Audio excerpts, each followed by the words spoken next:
Hitler vacille. Il doit en même temps faire face à une autre offensive russe en Ukraine, vers le plateau du Donetsk. Et l'invasion alliée de la Sicile menace l'Italie et le sud de l'Allemagne.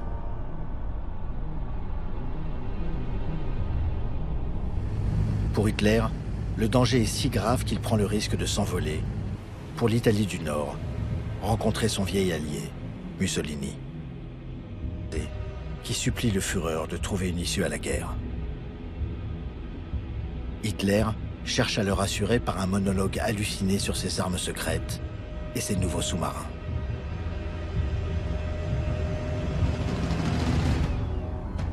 Une centaine de grands sous-marins océaniques sont en construction.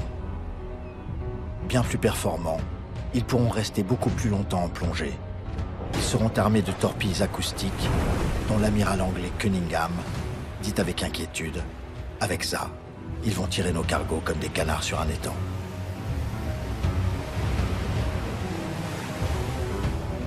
Churchill écrit dans ses mémoires « Toute cette guerre dépend de la bataille de l'Atlantique. » Et il ajoute « La seule chose qui m'effraie vraiment, ce sont les sous-marins allemands. »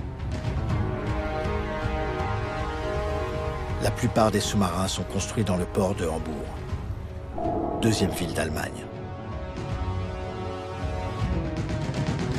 C'est là que Churchill et les commandements alliés de l'aviation de bombardement veulent frapper la source même des sous-marins nazis. Pendant des mois, Anglais et Américains mettent au point ce qui sera dans l'histoire la première grande campagne de bombardement de villes. Chaque avion transportera un mélange soigneusement dosé de bombes explosives et incendiaires.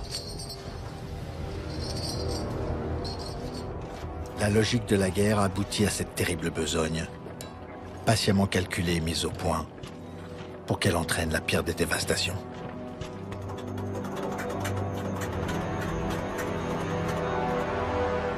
Pas question de viser seulement les chantiers navals.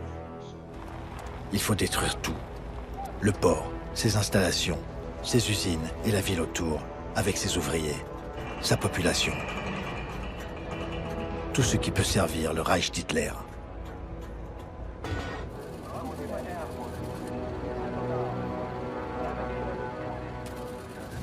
Le 25 juillet 1943, les Anglais et les Américains lancent 1000 grands bombardiers quadrimoteurs au-dessus de l'Allemagne.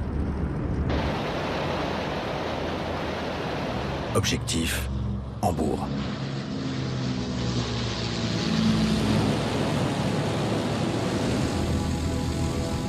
Cette armada s'étendra dans le ciel sur 10 km. Les bombardiers vont se relayer pendant 8 jours. Ces jeunes équipages vont se sacrifier pour accomplir cette mission meurtrière sur les populations allemandes.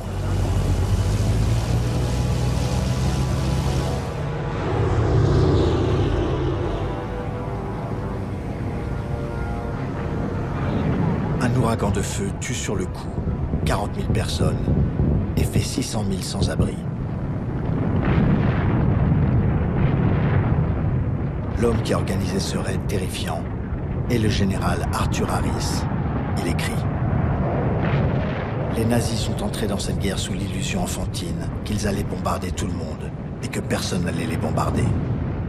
À Rotterdam, Londres, Varsovie et une centaine d'autres endroits, ils ont semé le vent et maintenant ils récoltent la tempête. »